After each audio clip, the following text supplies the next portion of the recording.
L'année dernière, pour mon anniversaire, mes amis m'ont offert le coffret remasterisé, remixé et réédité de l'album Revolver des Beatles. Ce qui est marrant, c'est qu'à la même période, j'avais tweeté, donc je me cite, les Beatles qui font des rééditions en écrivant simplement Super Deluxe sur les pochettes en pensant qu'on va acheter 3 petits points. Bon, déjà, au-delà du fait que ça soit très mégalo de se citer, j'en ai conscience, ce commentaire il est quand même assez intéressant et marrant, dans le sens où il soulève la question pourquoi est-ce que les Beatles, donc un groupe qui est séparé depuis déjà 50 ans, continuent de faire de rééditer, remasteriser, remixer des albums qui sont pourtant aussi vieux que Mondaron. Est-ce que c'est qu'une question de fric, d'argent, une pompe à fric du fanservice finalement, ou bien est-ce que ça a un réel intérêt? Est-ce que ça apporte quelque chose pour le groupe ou pour les fans? C'est justement ce qu'on va essayer de se poser comme question finalement dans cette vidéo. Donc avant de commencer véritablement la vidéo, j'aimerais définir quelques notions que je vais utiliser tout du long de la vidéo, à savoir réédition, remixage et remastering. Donc c'est des termes qui sont pas forcément évidents à cerner, même si on a tous plus ou moins une idée, j'imagine, de ce qu'ils représentent. C'est pourquoi je tiens à les définir, avec mes mots évidemment, donc je vais rester assez vague, parce que certains d'entre eux, donc notamment le remixage, rentrent dans des termes techniques d'ingénierie sonore finalement. Donc je pense que c'est nécessaire. Le premier terme sur lequel j'aimerais commencer, c'est le terme de réédition. Donc une réédition, c'est quoi? C'est simplement une nouvelle sortie d'un album qui est déjà paru auparavant, avec la même tracklist, donc la même liste de chansons si vous voulez, avec simplement quelques bonus.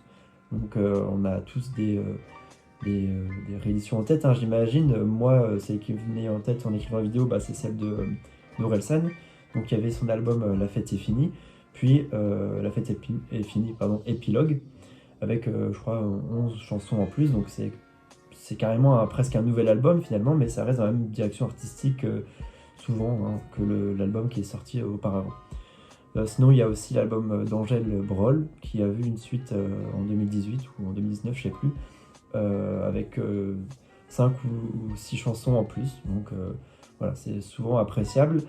Et de toute façon, je pense qu'on a tous des idées de réédition plus ou moins connues, parce qu'en fait, c'est vraiment quelque chose qui est favorisé par les artistes en ce moment, de nos jours finalement, dans la course au disque d'or ou au disque de diamant, platine, toutes ces choses-là. On va s'intéresser maintenant au terme de remastering et de remixage. Donc, même si on peut avoir quelques difficultés à les discerner individuellement, en fait, on se rend vite compte que les différences sont majeures, même si c'est vraiment ces deux moments-là, à partir du remixage, en fait, du mixage, que le morceau, l'album ou la musique prendra vraiment son son, finalement. Son outfit sonore, si je peux dire ça comme ça. Parce que c'est ce moment-là où le producteur ou les ingénieurs du son vont être mis à rude épreuve techniquement parlant en fait.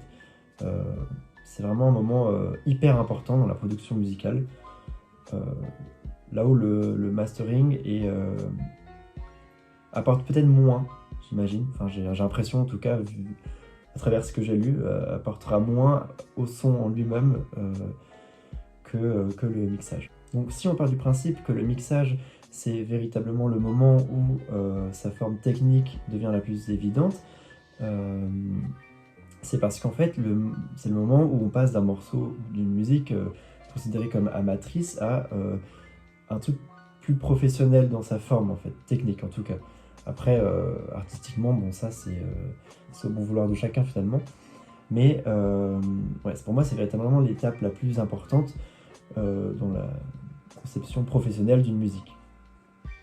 Donc le mixage, qu'est-ce que c'est? En fait finalement c'est comme en musique, on va venir prendre toutes les pistes, pop pop pop, guitare, voix, n'importe quoi, en fait toutes les pistes qu'on a qui composent notre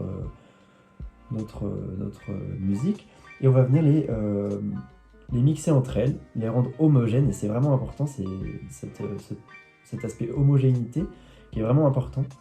Et si je fais le parallèle avec la cuisine, c'est que déjà ça s'appelle mixage, et personne ne viendrait mettre son gâteau à moitié mélangé avec la farine et les œufs, voilà, ça serait pas bon. Finalement c'est un peu comme une musique. Bon, je dis ça, moi j'arrive pas, Et en fait, visiblement, toutes les musiques que j'ai pu poster moi, le mixage, c'est ce qui manque en fait. Enfin, entre autres. Mais ouais, en tout cas, c'est comme la cuisine. On va venir homogénéiser tout ça, et ça passe par quelques principes, par quelques étapes finalement que je vais présenter rapidement. Donc je vais présenter maintenant les principes du mixage. Globalement, en tout cas, s'il y a des erreurs, j'en suis désolé. J'ai essayé de comprendre au maximum, tout en restant assez... sans rentrer dans les termes techniques que j'aurais dans tous les cas pas maîtrisé. Donc voilà, j'ai essayé de faire de mon mieux, et c'est pour ça que je vais peut-être un peu lire pour pas dire de conneries. Donc la première étape que je pourrais citer, c'est l'étape de l'égalisation, qui a pour but donc d'ajuster les fréquences sonores entre elles, ou encore donc le travail de dynamique sonore, c'est-à-dire la variation et les nuances des sons forts et des sons faibles au sein d'une piste, mais aussi de toutes les autres pistes. Donc très vague, encore une fois. Donc cela permet de travailler sur l'intensité de certains sons en fonction de la direction artistique choisie par le producteur ou le musicien. En fonction de cette direction artistique, le mixage s'intéresse aussi à la spatialisation. Concrètement, c'est donc le moment où l'on décide de placer donc certains instruments dans l'espace finalement, pour donner donc une couleur particulière en fait au son. Donc on a tendance à pas remarquer à quel point ces étapes sont importantes, mais je tiens à le redire, c'est véritablement à ce moment-là que se crée le morceau en lui-même en fait. Si on enlève le mixage de vos morceaux préférés, ils auront certainement pas la même tête. Évidemment, il y aura ça aura la même mélodie et tout, mais ça aura pas le même son du tout. Donc ouais, c'est ça, c'est ce que j'ai dit après, finalement j'aurais dû me lire. Et en ce sens, c'est une étape qui est importante parce qu'on connaît tous des sons où, moi j'ai un exemple dans le rap, c'est Le Monde de Demain de NTM, qui est trop bien, mais je trouve qu'on n'entend pas vraiment les voix, ou je crois que c'est l'instru, je sais plus. Bon, c'est un des deux en tout cas, qui est trop fort par rapport à l'autre, ou alors les deux sont trop bas et on n'entend pas grand chose finalement. Donc c'est un peu dommage, parce que c'est un son qui est trop bien. Donc la dernière étape que je vais présenter, c'est l'étape du mastering, donc qui est une étape que je vais présenter plus rapidement. C'est l'étape où on va venir prendre toutes les pistes mixées, donc que ça soit juste une piste ou alors toutes les pistes qui composeront l'album, et on va venir les travailler de manière cohérente afin de les préparer pour la publication sur les plateformes de streaming ou les pressages donc en CD ou en vinyle. Et en fait, le but majeur de cette étape, ça va être la compatibilité en vue de sa publication. Donc c'est vraiment ça qu'il faut comprendre. Donc maintenant que j'ai présenté rapidement et globalement les notions qui nous intéressaient pour cette vidéo, je vais rentrer un peu plus dans le vif du sujet, donc à savoir se focaliser sur les rééditions elles-mêmes qui paraissent aujourd'hui. Donc réédition, quand je parle de réédition, j'entends aussi remixage et remastering. C'est juste que c'est plus rapide à dire juste réédition. Donc j'ai bien conscience que certaines personnes peuvent être assez réticentes en fait à toutes ces rééditions, que ce soit chez les Beatles ou n'importe quel artiste, qu'ils considèrent ça comme juste une pompe à fric. Déjà, si on part du principe que le son d'un album ou d'une musique se caractérise, se développe véritablement à partir de l'étape du mixage, c'est pas anodin, en tout cas c'est pas déconnant de penser que du coup en fonction d'un autre mixage effectué par une autre personne ou à une époque différente, l'album ou la musique aurait eu une sonorité très différente. Et c'est justement une idée que j'aime bien, parce que on peut partir du principe que une chanson peut avoir différentes formes finalement. Mais moi voilà, je tiens à défendre un certain intérêt, si ce n'est une importance, au moins un minima, une curiosité en fait envers ces rééditions, et je pense que évidemment qu'il y a l'aspect économique qu'il faut pas renier, ça serait trop délusionnel, je sais pas si ça se dit, on serait délusionné de mettre de côté cet aspect-là, mais en attendant, ça nous offre quand même quelque chose, et justement je vais essayer de savoir quoi. Donc pour appuyer cette idée, je vais prendre l'exemple de l'album Let It Be des Beatles, qui est donc sorti en 1970, en avril 70 je crois, après la séparation des Beatles. Donc un album assez particulier, mais bon ça c'est un autre sujet, peut-être qu'un jour j'en ferai une vidéo. Donc cet album, il a de quoi particulier, c'est qu'en fait il a été produit par non pas le 5e Beatles comme on le surnomme, donc George Martin, donc le producteur habituel des Beatles, mais Phil Spector, donc un gars un peu chelou, qui a des casseroles au cul. Donc évidemment, donc, deux producteurs différents ne vont pas avoir les mêmes approches artistiques similaires. Ça paraît logique. Donc à partir de ce moment-là, en fait, Phil Spector, lui, il va essayer de produire Let It Be, enfin il va réussir en fait à produire Let It Be avec sa fameuse technique du mur du son. Donc le mur du son, c'est quoi? C'est un truc où on envoie des cuivres, des cordes, bam, en caisse. Ça peut plaire. En tout cas, ça n'a pas plu à Paul McCartney, qui, après la sortie de l'album, en 1970, déjà, il s'est retrouvé un peu énervé, finalement, parce qu'il n'avait jamais donné son accord, véritablement, à ce que Phil Spector puisse produire cet album. Mais surtout, en écoutant le résultat, il s'est dit, mais qu'est-ce qu'il nous a fait, quoi. Et en fait, ce qu'il a fait, Paul McCartney, c'est que, déjà, il était très furieux, donc il a envoyé une lettre bien salée à Phil Spector. Mais en 2003, il s'est dit, tiens, j'ai jamais réussi à faire mon album comme je le voulais à Let It Be, donc pourquoi est-ce que je le referai pas finalement? Et c'est pour ça que paraît en 2003 l'album Let It Be Naked, nu finalement en français, dépourvu, donc totalement remasterisé et remixé, et ça c'est là le point important en fait, remixé, et en fait il a enlevé tout ce que Phil Spector a fait. Donc ce qui donne un album totalement différent. Néanmoins, les mélodies sont les mêmes, voilà, il y a pas touché, mais dans la structure de l'album, c'est différent. L'enchaînement des morceaux sont différents, mais surtout, il n'y a plus cette fameuse technique du mur de son qui change vraiment l'album entier. Je vous invite à aller écouter The Long and Winding Road ou encore Let It Be, finalement, la chanson titre. Et en fait, vous verrez totalement le changement.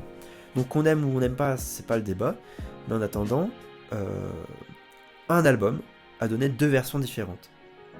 Donc là, j'ai quand même pris un exemple qui est vachement radical, très concret, de la part de Paul McCartney, de remixer totalement un album des Beatles, mais il faut savoir que chez les Beatles, les rééditions seront souvent moins radicales que ça. Le premier argument de réédition qui me vient en tête pour les Beatles, c'est l'argument du stéréo mono. En fait, concrètement, donc le mono, c'est quand tous les sons sortent de l'enceinte, du casque ou des écouteurs de la même manière. Donc à droite et à gauche, on aura les mêmes sons exactement. Stéréo, en fait, on peut avoir une guitare là et tous les voix ici. Et ça rend l'expérience d'écoute particulière. Certains aiment pas. C'est pas ici le débat. Je suis pas là pour dire si c'est bien ou si c'est mal. Toujours est-il que, en fait, dans les années 60, le stéréo était vachement moins développé. Parce qu'en fait, les familles n'avaient pas de quoi écouter. Les casques n'existaient pas tellement dans la vie quotidienne, les écouteurs encore moins. Et les enceintes, elles avaient une qualité de son pas médiocre, mais en tout cas, c'était pas ce qu'on a maintenant. Donc en fait, ce qui était favorisé, c'était le mono, c'était plus simple pour tout le monde. Mais avec le développement du stéréo, c'est devenu un argument de vente en fait. Ouais, donc ça y est, moi j'ai ma version en stéréo et tout, des chansons des Beatles, ça fait vendre. Sauf que ça a été un peu bâclé, et du coup, ce qui fait que dorénavant, c'est un peu un mème chez les gens qui écoutent les Beatles. On peut se retrouver avec des guitares ici, des voix, et ça fait des mélanges chelous, et ça n'a pas vraiment de cohérence. Et donc ça, c'était le premier argument en fait vraiment de remixage des Beatles en 2009. Mais ça et aussi la compatibilité avec les streaming, enfin les sites de streaming qui étaient en popularité en fait, qui commençaient à monter en popularité. Parce qu'apparemment, auparavant, ces remasters, avant le remastering, l'expérience d'écoute sur les baladeurs MP3 ou avant dans les années 90, c'était pas très satisfaisante. En écoutant les Beatles, parce que justement il n'y avait pas eu ce travail-là de fait. Donc là on a une réédition qui était finalement nécessaire, mais depuis quelques années on a des rééditions qui n'ont plus ce but-là en fait de compatibilité avec les services de streaming, parce que dans tous les cas, depuis 2009 c'est fait finalement. On peut le faire, on peut l'écouter déjà depuis 2009 les Beatles correctement. Donc qu'est-ce que ça apporte concrètement maintenant ? Donc, qu'est-ce que ça va changer concrètement? C'est depuis 2017, il y a la deuxième vague de réédition. Donc cette vague, elle apporte des éléments qui sont à mon sens beaucoup plus intéressants que juste des changements techniques de stéréo et de mono. Déjà, par rapport au niveau des sons, elle va apporter des innovations liées avec des nouvelles techniques de production.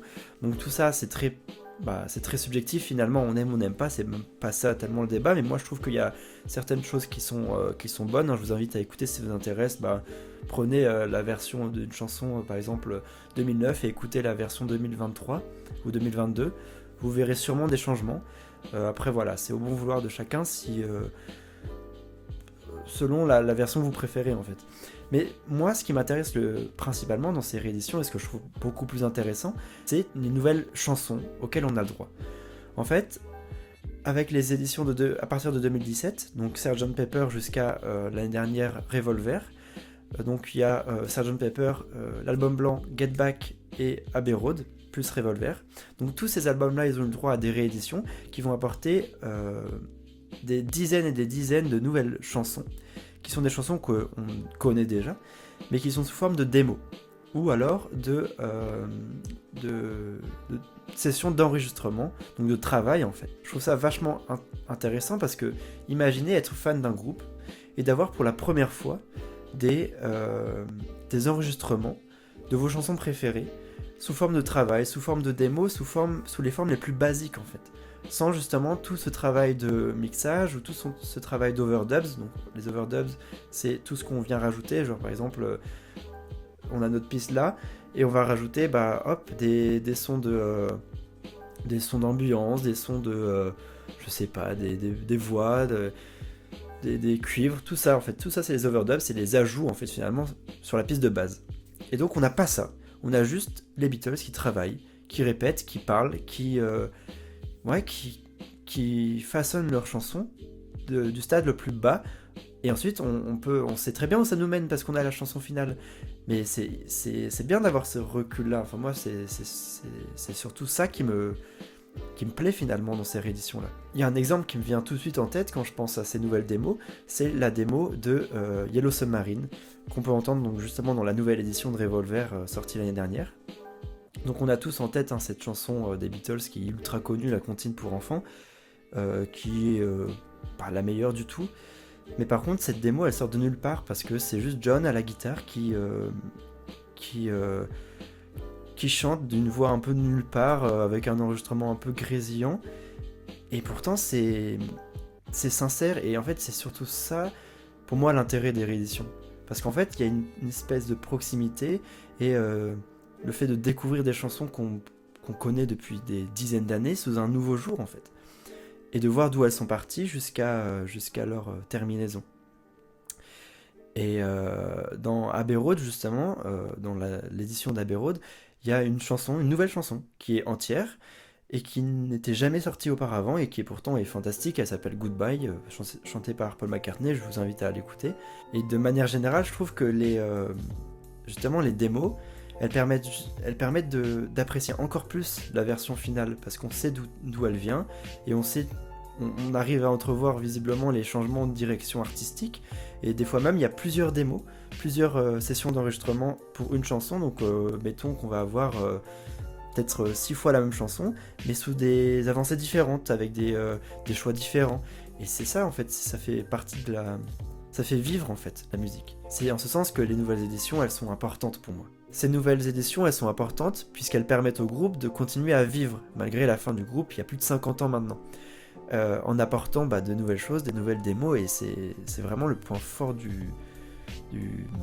des éditions finalement. Évidemment, il faut avoir conscience qu'au bout d'un moment, il n'y aura plus rien à sortir, et qu'on est probablement déjà plus proche de la fin que du début au niveau de la découverte des Beatles, mais c'est pas plus mal finalement. Parce que si en 2023 on se rend compte que les techniques de production ont évolué, il faut peut-être remixer Revolver qui a été remixé déjà il y a 10 ans. En fait c'est une escalade de remixage, et c'est pas non plus spécialement la meilleure chose à faire selon moi. Pour finir avec les Beatles, j'aimerais justement parler de ces mix.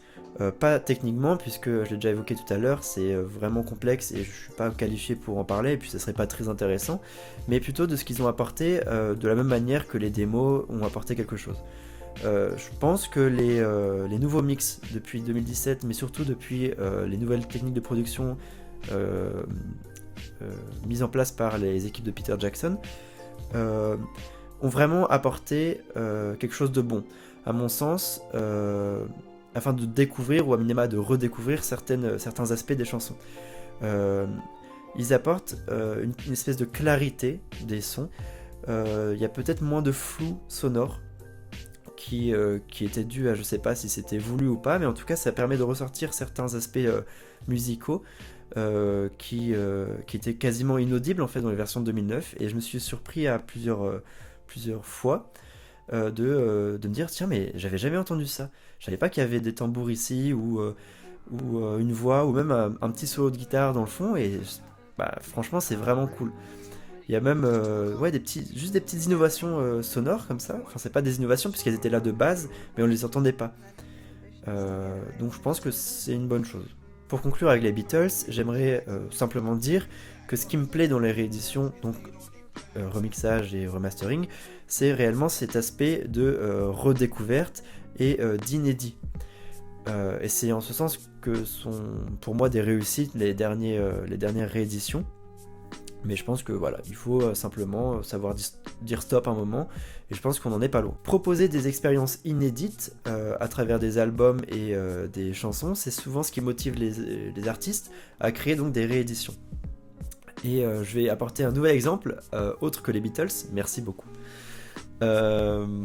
C'est celui des Daft Punk qui très récemment ont sorti leur album RAM, donc Random Access Memories, pour les 10 ans, une version remixée.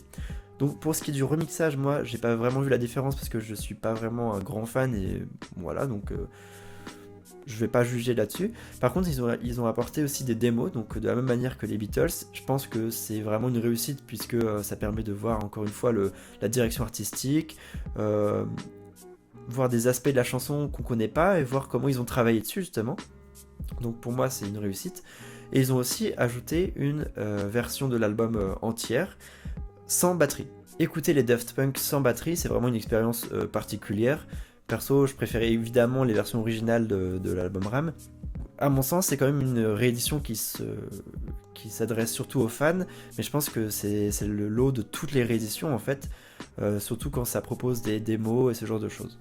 Pour terminer cette vidéo, j'évoquerai rapidement le cas de Taylor Swift, avec ses fameuses Taylor's Version, qui, de la même manière que pour Paul McCartney, avec l'album Let It Be, a voulu se réapproprier ses albums et sa carrière finalement, parce qu'après s'être fait racheter ses droits, elle pouvait carrément plus chanter théoriquement ses chansons sur scène, et l'argent de ses chansons ne lui revenait même plus.